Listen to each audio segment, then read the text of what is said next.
Let's welcome our audience. Thank you for listening to our broadcast today. We want you to be blessed as well.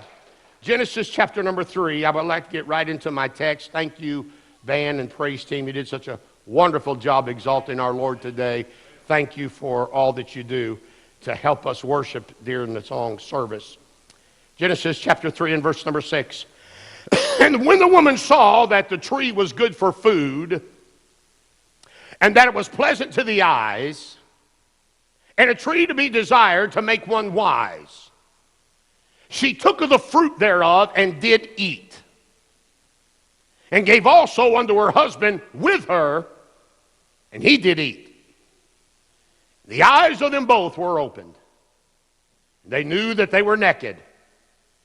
And they sewed fig leaves together and made themselves aprons. That'll be all the scripture I read because I have a lot of territory to cover in just a short period of time.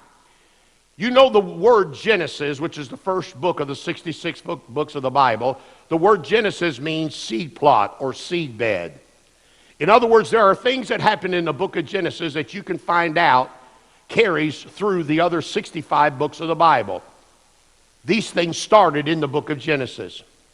One of the things that started in this book that can be found in all other 65 books of the Bible besides Genesis is the subject that I want to deal with today. I want to preach on the subject of loyalty. Many Christians never realize that the first sin in the Bible was due to somebody exercising disloyalty. Eve's rebellion overruled her love for Adam as well as any respect that she ever had for the things of God. She's accounted, if you'll look it up, she's accounted to being one of the most wickedest women of the Bible. The reason why they've concluded that is due to her rebellion and disloyalty. It's a universal curse that has absolutely condemned everything in our universe and in our galaxy. Adam's disloyalty for Eve was an automatic conclusion of his disloyalty to God. You always remember this. Any Christian that will be disloyal to God will have no problem being disloyal to mankind. The word loyalty is very simple. When you look up its definition, it simply means faithfulness, fidelity, allegiance, devotion, reliability, dependability, trustworthy, dedicated, steadfast, or committed.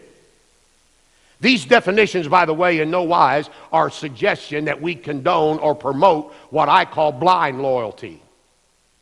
Nor is it demanded that anyone defend any kind of wrongdoing in anybody's life. Blind loyalty is how churches lead into cults. You have to face facts and look at reality. But at the same time, it must be balanced with dedication, reliability, and trustworthiness.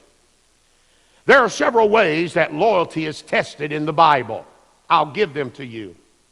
Number one, loyalty is tested by the way people talk about you when they think you're not there to listen. You remember when Peter was in the judgment hall and a woman come up to him and said, "I believe you're one of his disciples." And he said, "No, I'm not." And she came the second time and said, "You're one of his followers." And he said, "No, I'm not." Then she came the third time and he cussed her out. And this is what he said. He said, I never knew them. I do not know Jesus. I've never known him. He was talking about Jesus. He was being disloyal behind his back. And the Bible said Jesus turned and looked at him. Peter did not realize that Jesus was listening to his disloyalty. And the Bible said that he went out and he wept bitterly. Could I give you some sound advice as your pastor? People that talk about everybody when you're around will talk about you too when you're not around.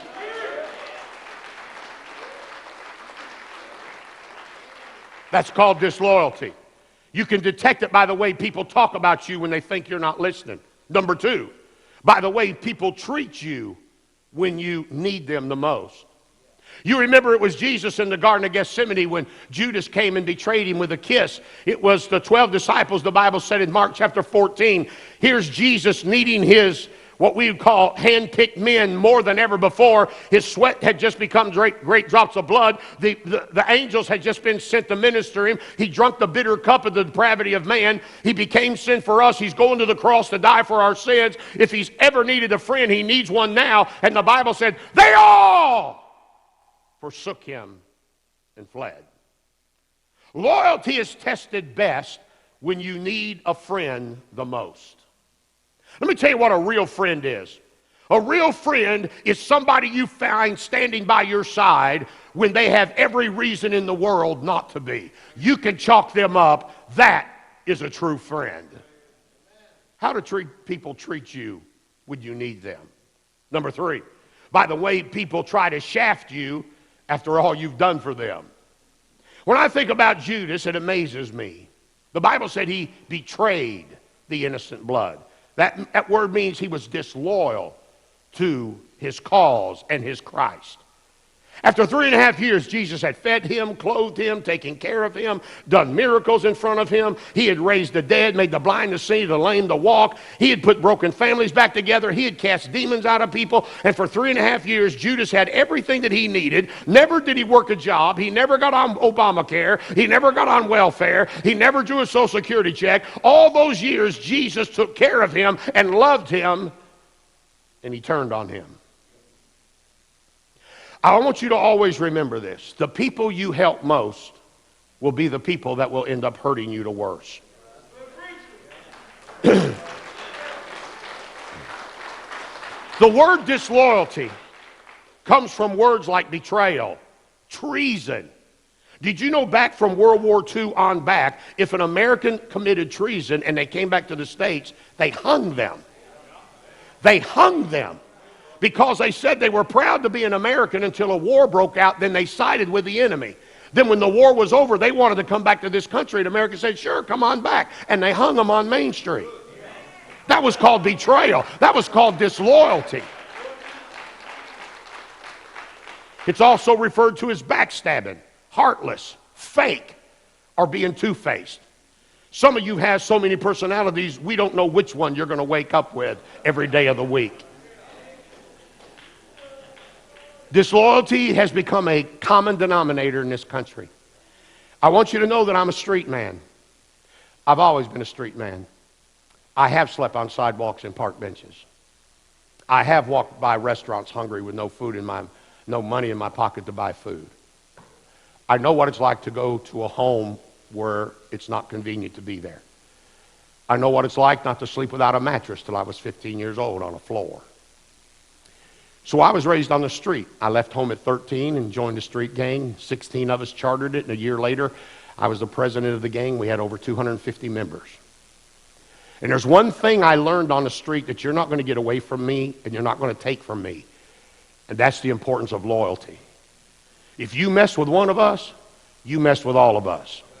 We were loyal to each other.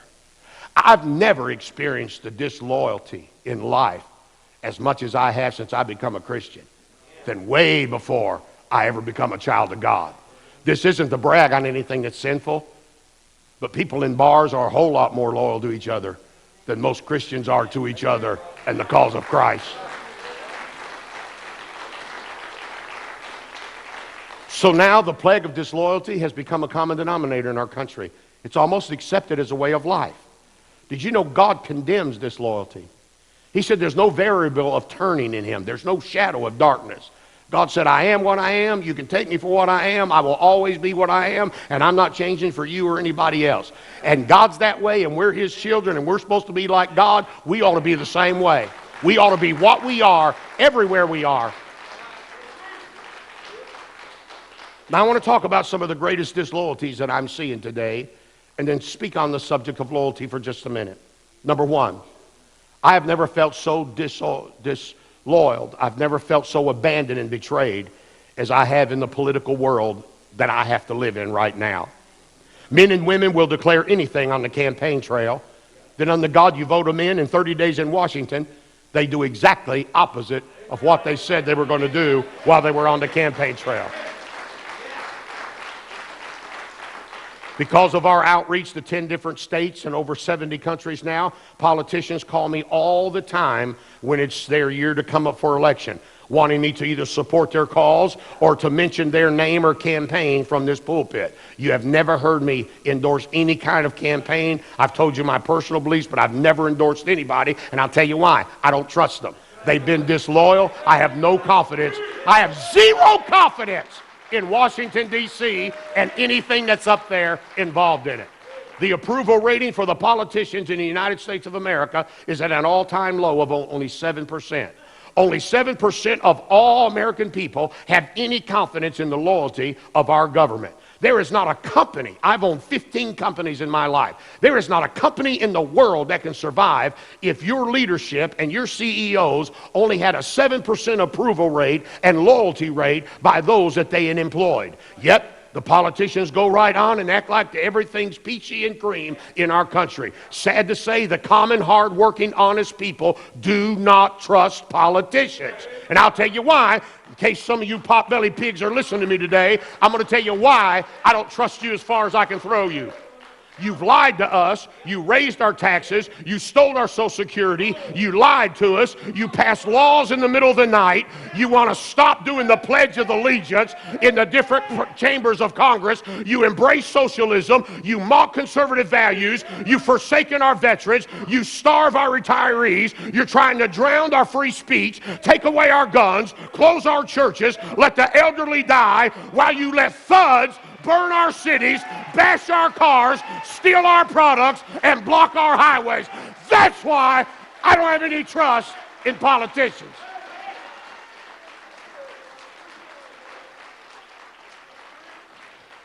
I trust the government like I do a cross-eyed, cap-toothed female rattlesnake going through menopause. That's how much I trust Washington, D.C.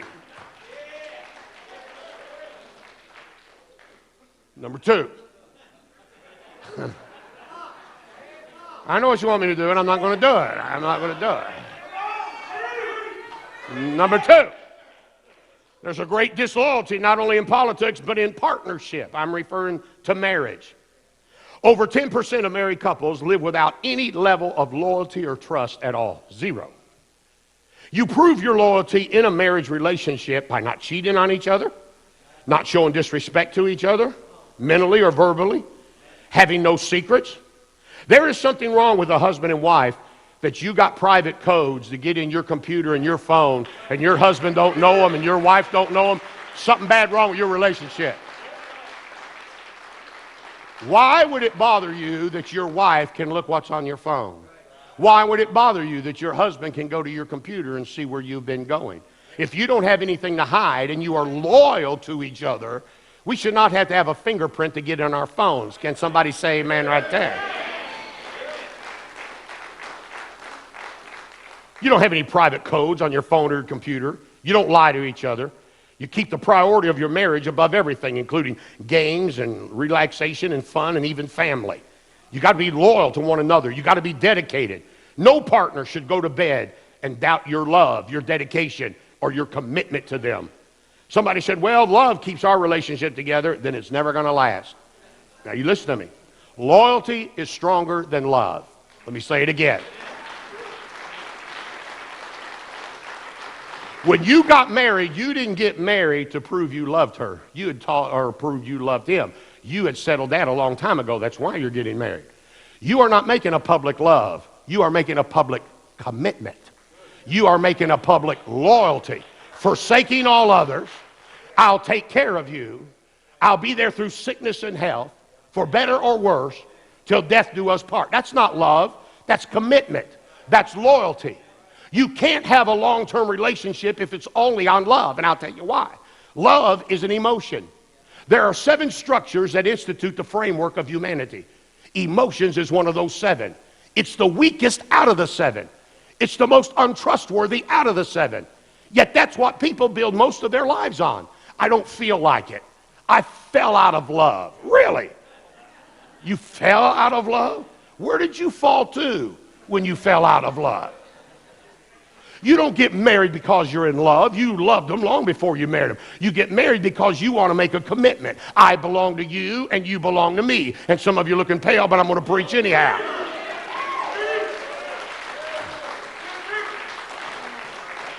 You don't stay married because you feel you're in love all the time. And if you're dumb enough to believe that, you might as well get you an attorney now, because you're never going to make it.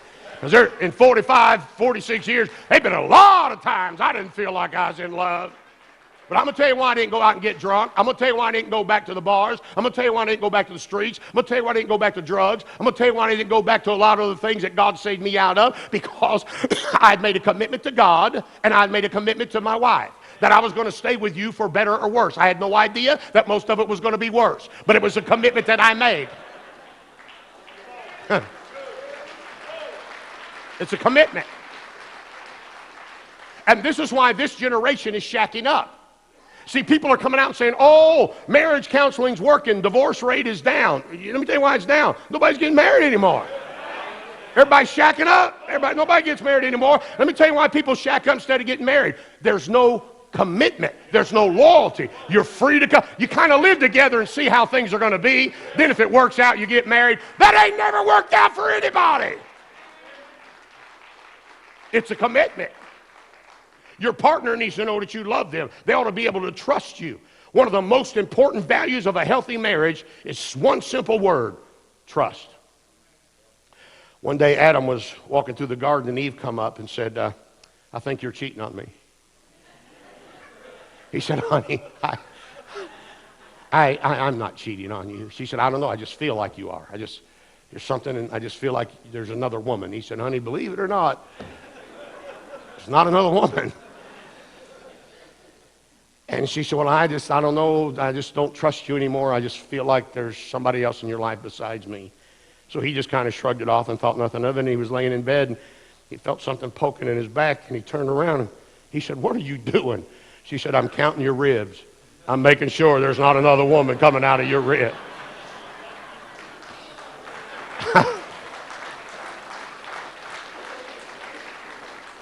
Loyalty to your partner. This is why you got to stay out of chat rooms. This is why you filter what you go to on your computer.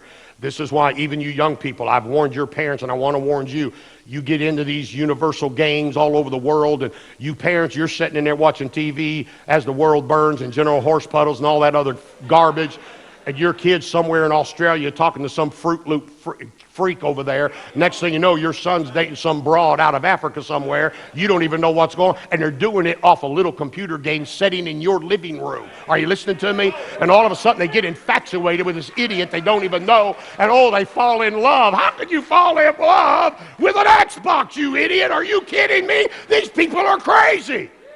Oh, I know I'm preaching, and I need to preach it. Because I tell you what I'd do if I was you. I'd rip that crap out of my house, I'd throw it out in the yard, and I'd burn it before I'd let some devil in another country rape my son or daughter's mind and put them in a gutter that they have no business being in. I'd throw it out! Throw it out! That's why as a parent, you have a right to know everything that's going on in their room. You have a right to know everything that's going on in their cell phone. You have a right to know everything that's going on a computer. And the only kid that has a problem with that is a kid that is not loyal to the teaching, the obligation, and the instruction of their parent. You're the only one that will get mad at that. Which leads me to my third point, the disloyalty of parenting. We are now living in a generation that can divorce their parents. You can go before a judge and legally be separated from your parents. You must understand, young people, I know at this point you're brain dead. You're a know-it-all, and you're an exception to the rule. But let me give you some sound advice as an old man. Parents are not perfect. You did not come with an owner's manual or a program that we can download to learn how to raise you right. We're learning this thing just like you are at the same time. And along life's journey while raising you, as parents, we got to adjust and rethink and apologize and enforce and proclaim and demand. We have to understand, we have to listen, we have to reconsider, and we all have to sacrifice. And I want to remind you, little boys and girls, it was us that changed your diapers, fed you when you cried. We were the ones that taught you how to walk. That little lady beside you is the one that taught you to say mama. She's the one that potty trained you. And we'll do without so you can have some things. We'll kiss your boo-boos and we'll wipe your tears. We'll drive you to the school games. We'll buy all your food and clothing. We'll help you with schoolwork. We'll even plan your college for you, buy you your first car, supply all your phones, monitor your friends, worry about you, cry over you, stay up at night, be there for you when nobody else is. Only to see the day when you turn 18 and listen to you call us names, scream, I hate you, and walk out of our lives like we're some kind of monsters. Down the road, young man, young lady, when your brain finally catches up with your butt, you'll try to fix this. If you live long enough, you'll try to fix this.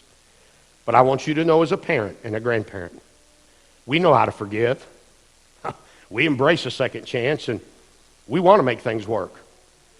But you have wounded your parents with a mortal pain that will never cease to be in their body until their last breath is exited from life. By the way, you little smart aleck punk, I hope I live long enough to see you have kids. And then maybe you can show us dumb parents that you hate how easy it is to raise a spoiled brat.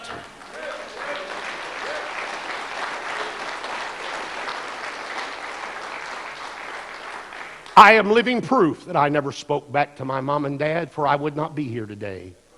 I still have all my teeth, which is living proof I never yelled back at my dad. I never thought of saying, I hate you to my mother because she didn't do something I wanted to do. What manipulative devil would dare say, I hate my mom and dad simply because you had some little whim of emotion that you wanted them to cow down to, and because they didn't, you indict them that they don't love you. Let me tell you, boundaries are not easy to hold up. We're just trying to keep you from screwing up your life, winding up in jail and hell. So if you're going to get mad at us, you get mad at us all you want. But we can lay our head down at night and know one thing. We did our dead level best to do right when you understood it and when you didn't understand it.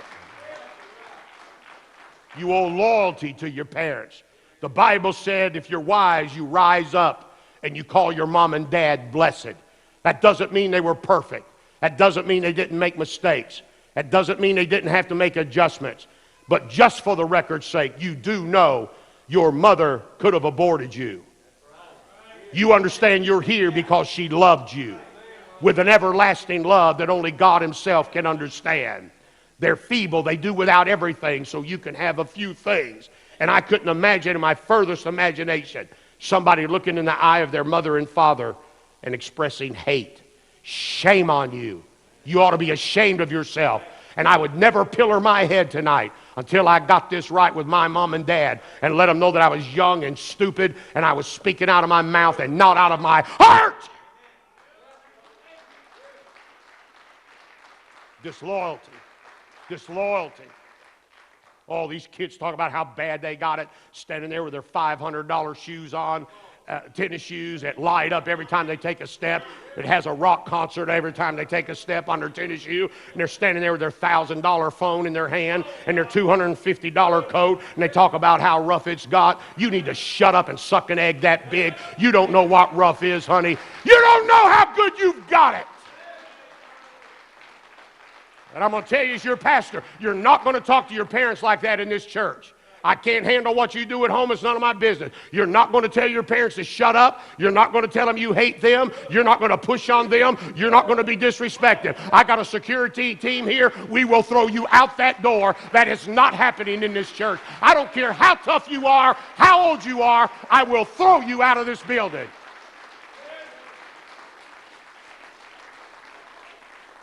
Number 3. I want to talk about being disloyal to your pastor. Pastors are more fearful of disloyalty than ever before. As a matter of fact, they're so afraid they won't even preach on it. May I remind every pastor that's listening to me, I don't care how good and godly you think your congregation is, you're only one situation away from the best people you got turning on you. One thing you've never heard me do here in the 8 years that I'm pastoring, you have never in this pulpit or out heard me say one discouraging word about the former pastors of this church. I've not made it my ministry to try to hurt those that had invested in people's lives prior to me getting here. I'm not going to cut them down, and I'm not going to downgrade them. God used them to help many people while they were here. And we relish and we honor their memory, even though they're silent in the grave today. Preachers are not perfect. May I remind you, we're just God-called dust, trying to serve God and to minister to a group of people needing strength and encouragement. You got to be careful. People kind of slither stuff in on you about your pastor. Now, I ain't afraid to preach on this, by the way. Don't bother me to preach on it. I'll preach on it every Sunday. You got to watch. People kind of slither stuff in. You know, I'm not gossiping. I just tell you this because I want you to pray about it. No, they're not. They're gossiping, and they're using prayer as an excuse, as an open door. I'll never forget when I first got called to preach, I was typing up the prayer sheet for Wednesday nights at our church. And a lady called from our church, and she said to me, she said, "Man, you're a fantastic preacher. You're going to be a great preacher." And I'm thinking, And boy, she was bragging on me and telling me I was the next Billy Sunday, and I didn't even know who that was.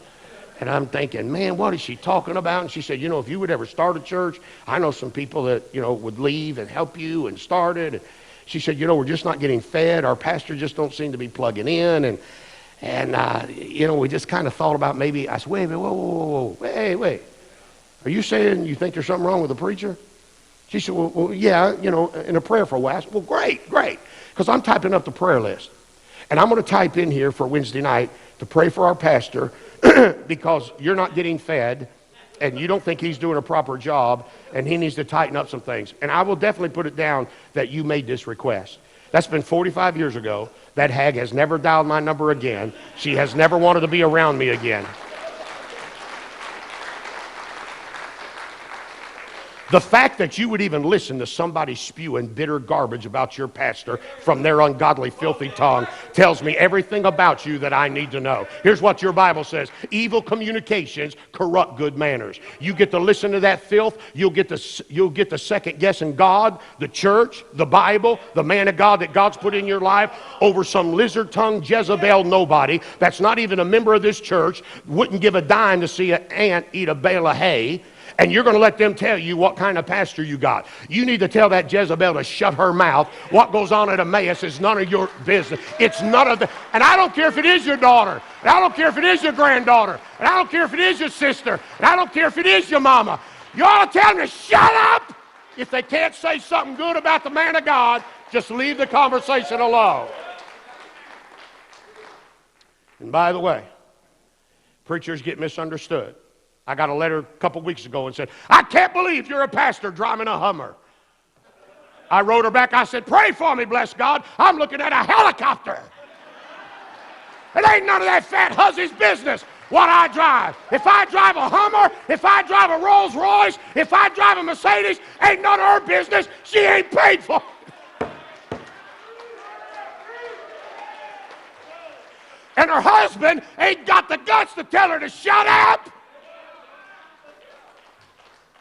Am I preaching now? One man went up to B.R. Lincoln one day and said, I feel like you're ruining your ministry. He said, what am I doing to ruin my ministry? He said, well, I saw when you pulled up at the church today, you were in a Cadillac. And he said, I just don't think preachers ought to drive Cadillacs. I think it'll ruin you. He said, it didn't ruin your doctor. He drives a Cadillac. His business is still doing fine. And the man turned around as a smart aleck and said, well, Jesus rode a jackass. B.R. Lincoln turned around and said, yeah, if you'll put a saddle on, I'll ride you. Ain't none of your business what I drive. It ain't none of your business where I buy my clothes. It ain't none of your business how many diamond rings are got. It ain't none of your business how big my house is. You ain't paid for it, so shut up!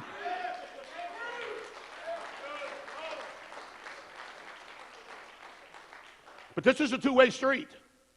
Preachers need to be just as loyal to the people as he expects the people to be to him. It's amazing to me how preachers talk about how they love the ministry, love their people, love their church, till a bigger church comes open for a pastor.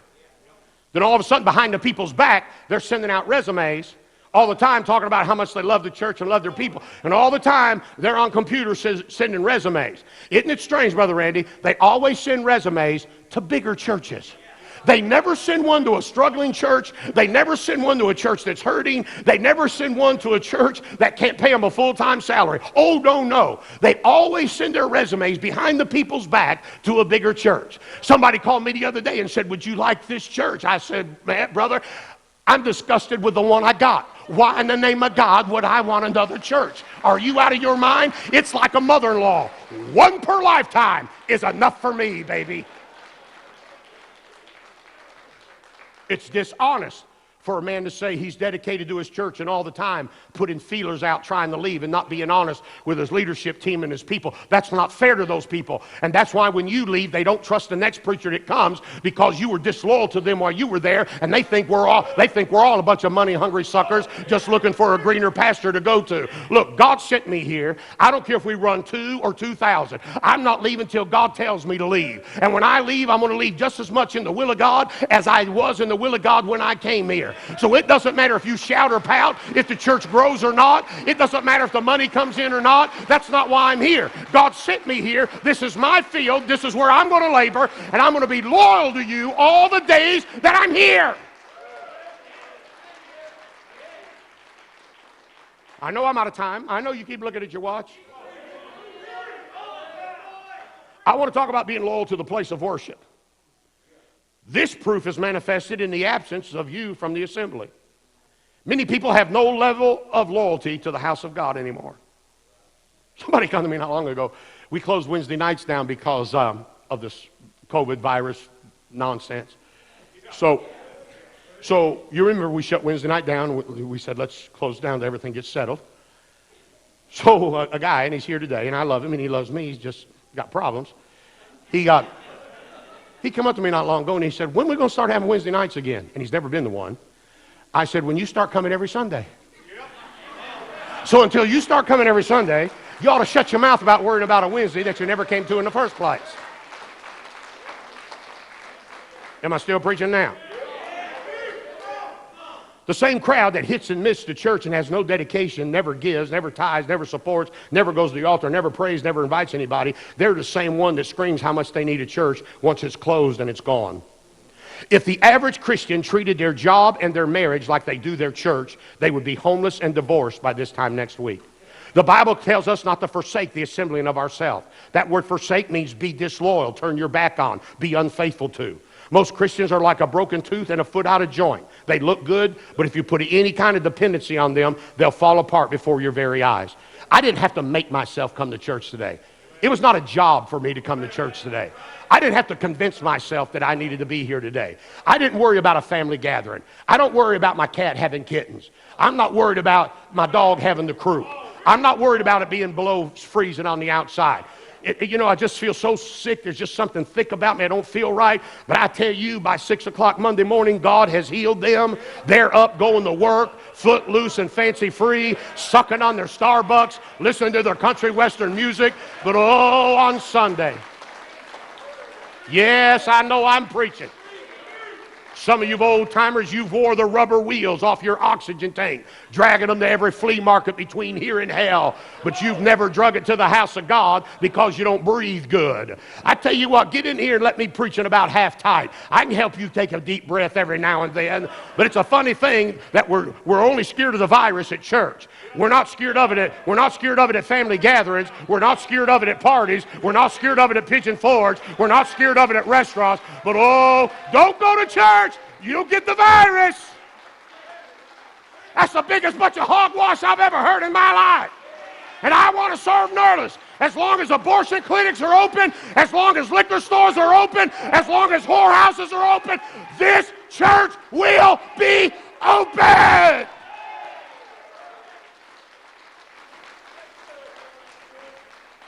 Be loyal to the place of your assembly. And in closing, I just want to say this.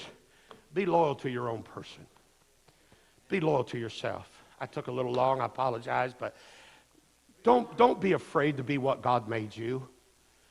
The pure pressure of fitting into molds is dramatic. It's dramatic. Young people are killing themselves because they can't fit to levels that their friends want them to get to. So suicide and bullying has overtaken our country, in our schools, and even into our college levels now. It's awful. I was talking to a student here today. their principal brought up the thought of taking the Pledge of Allegiance out of public schools right here in Kingsport, Tennessee. The fact that a principal would even think that, he or she should be dismissed.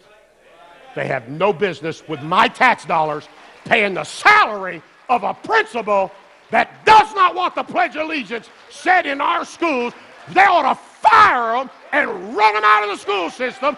They don't deserve to be a janitor, much less a principal. And tell your principal to watch me Friday night on TV, and I'll say it on television. Be yourself for the glory of God. All of my siblings were successful in their business. All of them experienced leadership capabilities everywhere they were employed. And while all my siblings were making big money in big factories and companies, my wife and I was dragging 4 children around in a 1953 Greyhound, making $6,000 a year, living in a bus for 25 years of my life. And my siblings, all of them, hard workers, dedicated, made big money, became supervisors, leaders, and I'm proud of every one of them. But I knew every night when I laid my head down in the back of that old bus that I was doing what God had called me to do. And that was worth more to me than money could have ever given me, to know that I was being myself. You be yourself for the glory of God. Don't ever be ashamed of what God and how God made you. If God made you a woman, he knew exactly what he was doing. He wants you to be a lady. If God made you a man, he wants you to be a man. Don't get wrapped up in this transgender and cross-sexual and neutral sexual nonsense. Stay away from that bunch of nonsense. God made you the way you are. You're created in the likeness of God. You're special to God. There's nobody in the world just like you. God made you indigenous. You're one of a kind. You're that special to God. And because of that, be loyal to your person. You may not be a gymnastic. You may not be a football player. You might not be a good singer. But you can be a good Christian. And you can let Christ be reflected in your life. And that's worth more than anything the world. That's worth more than any $8 trophy you're going to get from a public school system that don't even want to do the Pledge of Allegiance anymore. You might as well say amen, because you know I'm telling it right. Let's give the Lord a hand. I love you, Lord. These are the days of the